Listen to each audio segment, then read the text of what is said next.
Hi everyone, so welcome back to E-Learn Mathematics.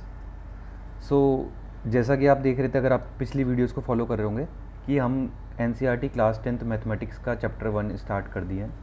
And अभी तक जो हमने पीछे पढ़ा है वीडियोस में, वो हमने देखा है पहले फंडामेंटल्स है मैथमेटिक्स का, विच इज़ नंबर्स।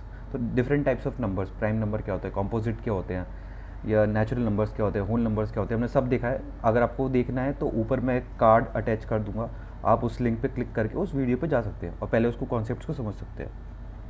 उसके बाद सेकंड वीडियो में हमने जो देखा वो देखा यूक्लिड्स डिवीजन लीमा, जो कि नाम से पता चल रहा है कि डिवीजन पे काम करता है।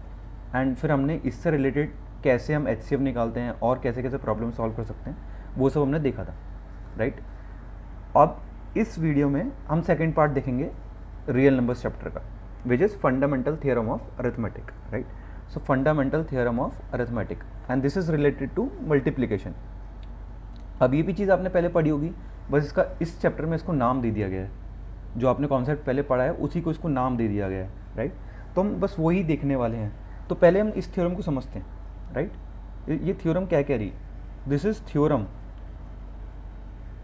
1.2 of your chapter, which says, which is fundamental theorem of arithmetic, which says every composite number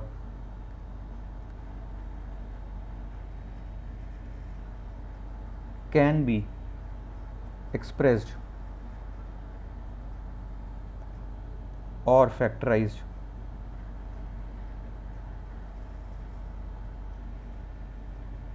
as a product of primes, right. पहली चीज़ ये कह रहा है। दूसरा पॉइंट जो ये कह रहा है, जो कि बहुत इंपॉर्टेंट है, कि ये जो फैक्टराइजेशन है, कि एक बार जो आपने फैक्टराइजेशन कर लिया किसी कंपोजिट नंबर का, उसके प्राइम नंबर से उसको आपने फैक्टराइज कर दिया। अब जो ये आपने फैक्टराइजेशन दिया इज यूनिक,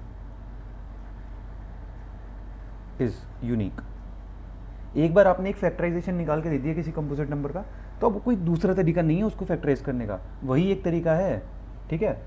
बट एक्सेप्ट अगर आप इसका ऑर्डर चेंज ना करें तब।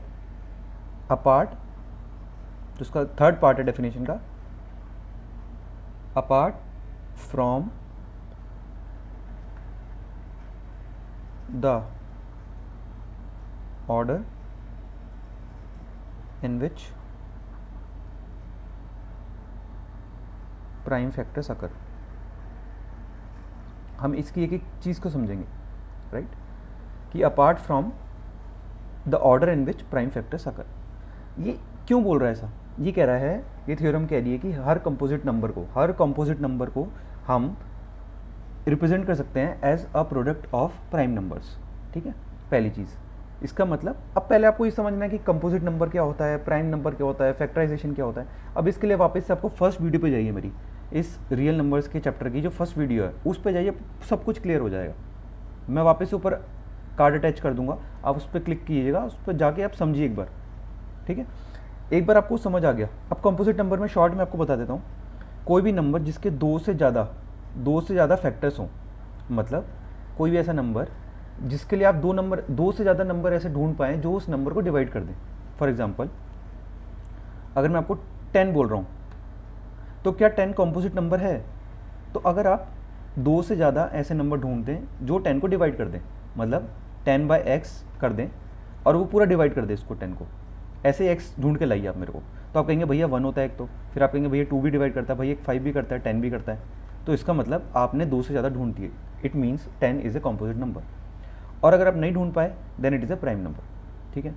तो इतनी सी डेफिनेशन है। फॉर एग्जाम्पल 5, अब इसको डिवाइड कीजिए x से, तो x की वैल्यू क्या क्या पॉसिबल है जिससे ये पूरा डिवाइड हो जाए?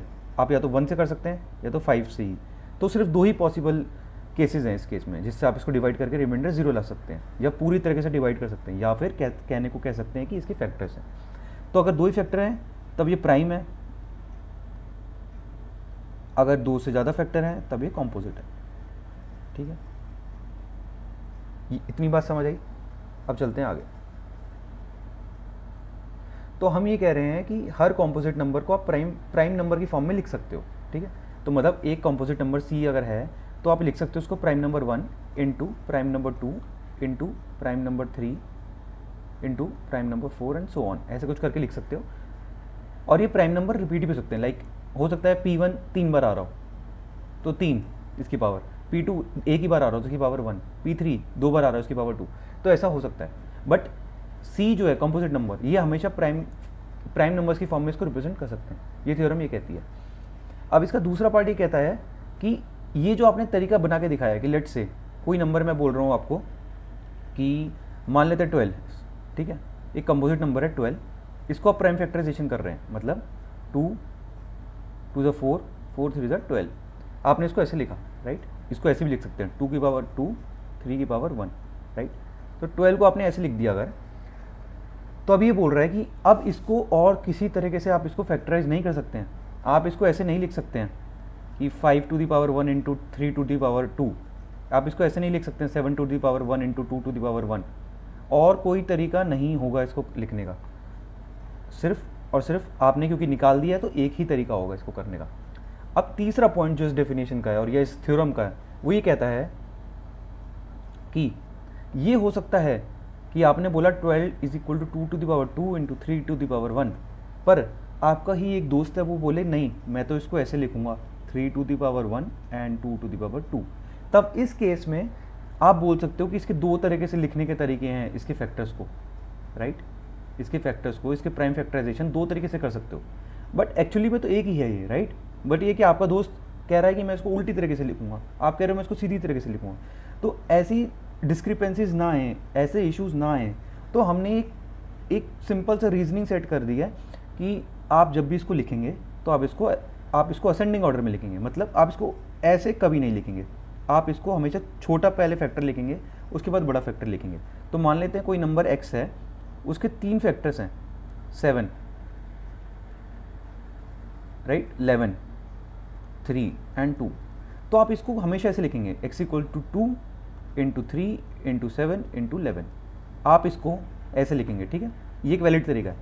आप इसको ऐसे नहीं लिखेंगे 3 इंटू 2 इंटू 7 इंटू 11, ऐसे नहीं लिखेंगे, हमेशा असेंडिंग ऑर्डर में लिखेंगे, जिससे सब एक तरीके से लिखें, सबको समझ आए कि कौन क्या बात कर रहा है।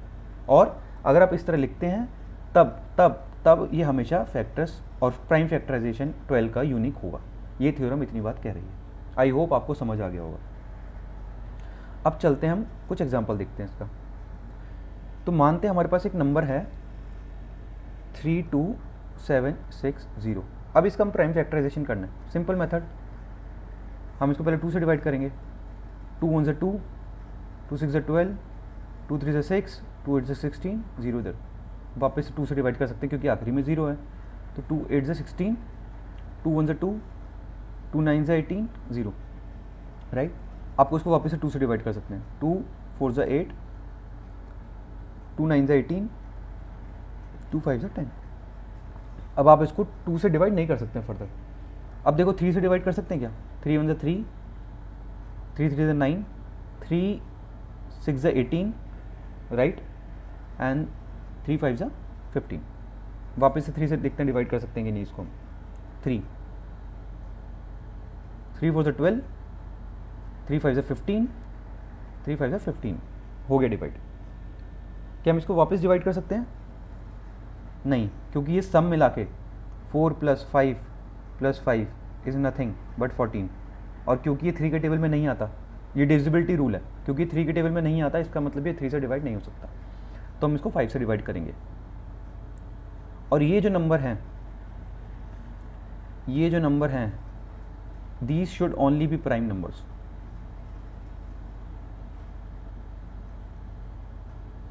ठीक है, these should only be prime numbers. अब आपको इसको 5 से डिवाइड करेंगे, 5 9 से 45, 5 1 से 5, राइट। अब 5 से ये डिवाइड नहीं होगा, आप 7 से ट्राई कर सकते हैं, 7 1 से 7, 7 3 से 21।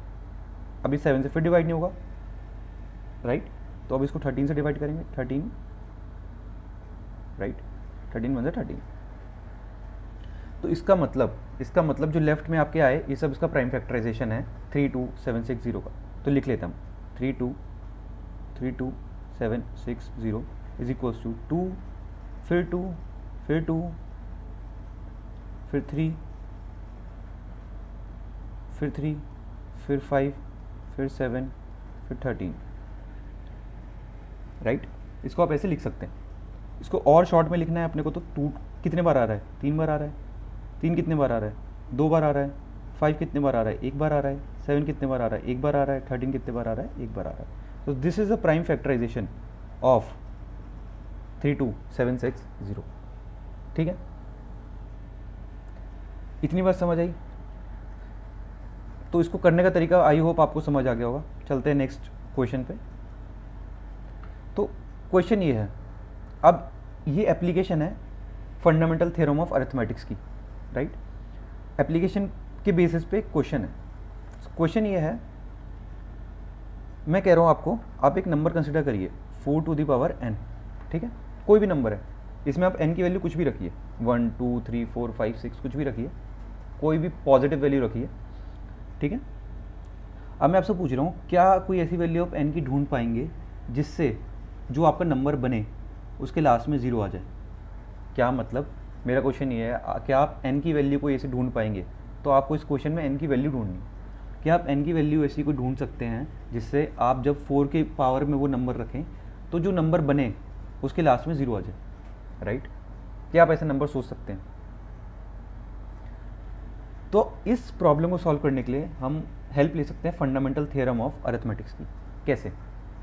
तो सिंपल सी चीज़ है, अगर ये नंबर, अगर ऐसा n कोई पॉसिबल है जिससे 4 टू द पावर n मैं अगर करूं तो नंबर बन जाए ऐसा जिससे आखिरी में 0 आ जाए, अगर ऐसा कोई नंबर पॉसिबल है n की value, then it means that number should be divisible by 5। मतलब 4 टू द पावर n 5 से डिवाइड होना चाहिए, राइट? ये डिवाइड करें तो रिमाइंडर 0 आना चाहिए, राइट? तभी हमारा लास्ट में 0 आ सकता है, तभी हमारा लास्ट में 0 आ सकता है। इसका मतलब 4 टू द पावर n का एक प्राइम फैक्टर 5 होना चाहिए। अगर है तब उस केस में आप लास्ट में 0 अचीव कर सकते हैं। तो आपको ऐसा n फाइंड करना है। बट अब 4 टू द पावर n को आप कैसे लिख सकते हैं? 2 टू द पावर 2n या फिर 2 टू द पावर 2n, ठीक है। अब आप देखिए, अब 4 टू द पावर n आपका बन गया 2 टू द पावर 2n। इसका मतलब आप n की वैल्यू कुछ भी रखिए, इसका मतलब therefore for any value of n 4 to the power n will only have 2 as the prime factor। क्यों?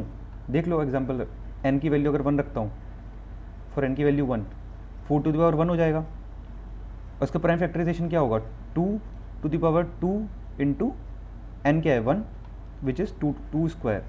अगर मैं n की वैल्यू रखता हूँ 2, 4 का स्क्वायर हो जाएगा, which is nothing but 2 power 2 into 2, which is nothing but 2 to the power 4।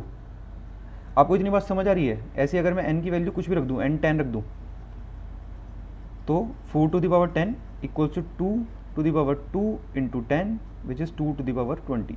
तो इसका सिर्फ एक ही प्राइम फैक्टराइजेशन निकल के आ रहा है, विच इज़ 2, सॉरी इसका एक ही तरीका निकल के आ रहा है प्राइम फैक्टराइजेशन करने का, which is 2 to the power something, और जो प्राइम नंबर है वो सिर्फ 2 निकल के आ रहा है। तो इसमें कभी आपको यहाँ पे इंटू 5 नहीं मिलेगा, ये इंटू 5 टू द पावर आई या कुछ भी ऐसा नहीं मिलेगा। अब क्योंकि ऐसा नहीं है तो आप इस नंबर को कभी 5 से डिवाइड कर नहीं सकते, और क्योंकि आप इस नंबर को 5 से कभी डिवाइड कर नहीं सकते हो तो ये नंबर के आखिरी में 0 आपको कभी मिल नहीं सकता है। इट मीन्स ये पॉसिबल नहीं है, ठीक है, ये पॉसिबल नहीं है। अब मैं आपको एक प्रॉब्लम देता हूँ, होमवर्क प्रॉब्लम देता हूँ, आप उसको ट्राई कीजिएगा। सेम लॉजिक लगाना है आपको, सेम तरीके से सॉल्व करना है। क्वेश्चन है 6 टू द पावर n, क्या कोई n की वैल्यू ऐसी पॉसिबल है? Is there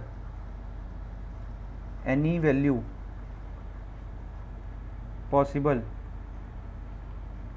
for n such that 6 to the power n जो है वो ऐसा नंबर बन जाए जिसके आखिरी में एक 0 आ रहा हो। आपको सेम मेथड यूज़ करना है, आपको फंडामेंटल थ्योरम ऑफ अरिथमेटिक्स को यूज़ करके प्रूव करना है, जैसे हमने अभी किया। आप येस या नो कि कर सकते हैं कि नहीं कर सकते, इसको मेरे को कमेंट्स में बताइए, ठीक है। अब हम आगे चलते हैं। अब जो हमारा नेक्स्ट कॉन्सेप्ट है वो आएगा कि कैसे हम फंडामेंटल थ्योरम ऑफ अरिथमेटिक्स को यूज़ करके एचसीएफ और एलसीएम निकालेंगे, राइट। सो हम नई शीट पे चले जाते हैं। अब पहले आपको ये बात समझनी है कि एचसीएफ एलसीएम होता क्या है। मानते हैं HCF of A comma B, ठीक है। अब HCF of A comma B क्या होगा, इट इज़ नथिंग बट, अभी हम डेफिनेशन देख रहे हैं, प्रोडक्ट ऑफ दी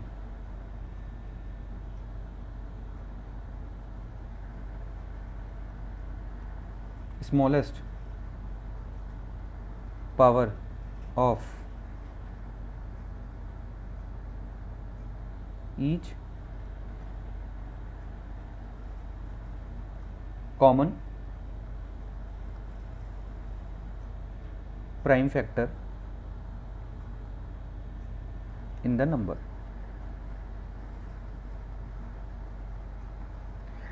इसको समझिए क्या बोलना चाह रहा है ये, कि जब मैं एचसीएफ निकाल रहा हूँ किसी भी दो नंबर का, तो हम एग्जांपल से समझते हैं पहले इसको। पहले मैं एक काम करता हूँ, एलसीएम की भी डेफिनेशन लिख देता हूँ, उसके बाद हम दोनों को एक साथ समझेंगे। एलसीएम ऑफ ए और बी क्या होगा, product of the greatest power of each of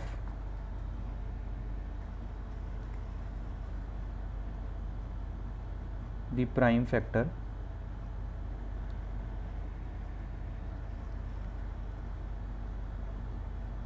involved in the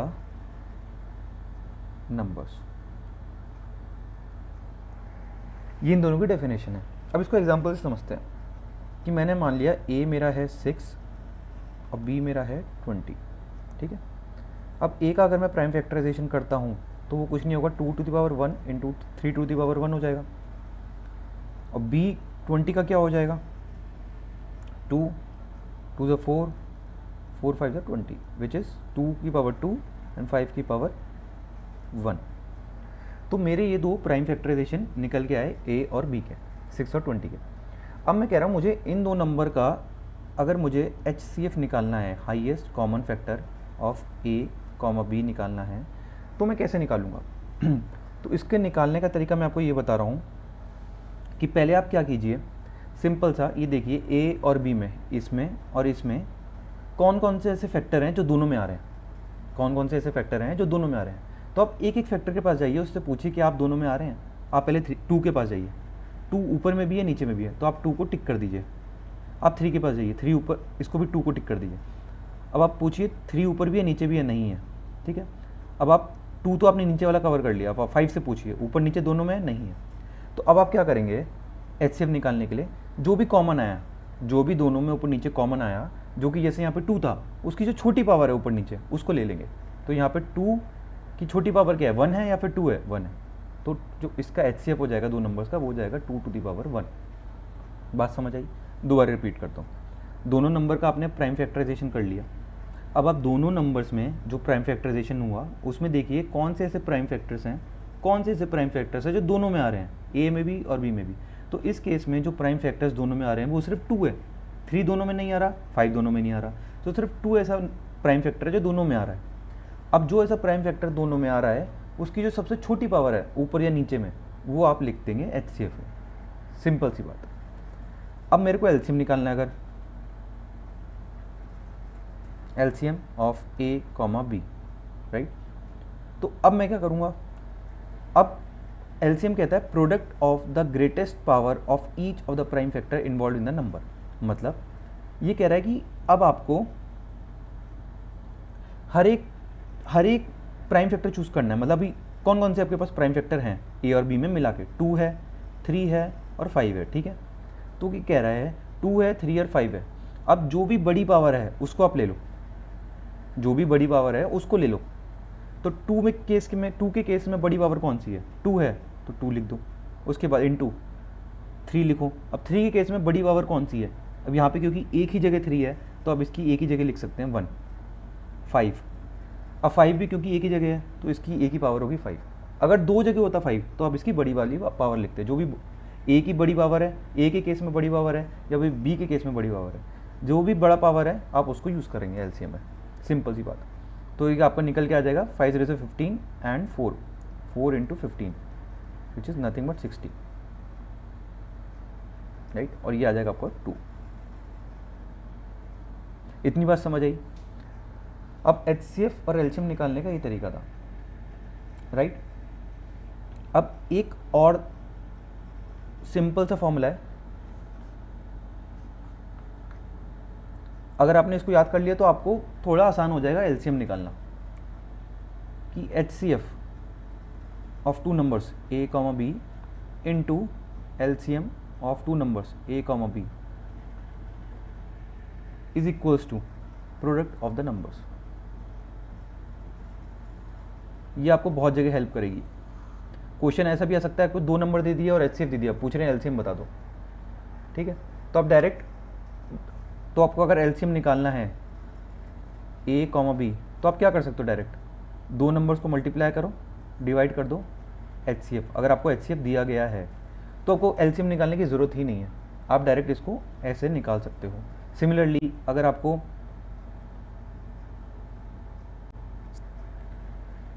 अगर आपको एचसीएफ निकालना है ए कॉमा बी का, राइट, तो और एलसीएम दिया गया है तो आप ए मल्टीप्लाई करो दोनों नंबर को, नीचे एलसीएम लग दो ए कॉमा बी का, यहाँ से आपका एचसीएफ डायरेक्ट निकल जाएगा, राइट। तो इसी के बेस पे एक प्रॉब्लम कर लेते हैं अपन। एग्जांपल, मान लो ए है 96, बी है 404, राइट। अब मैं आपको बोल रहा हूँ इसका पहले एचसीएफ निकालो, फिर ऊपर वाला फॉर्मूला यूज़ करके एलसीएम निकालो। तो अगर आपको इसका एचसीएफ निकालना है तो पहले आपको 96 को इसके सारे फैक्टर्स निकालने पड़ेंगे। तो 2, 48,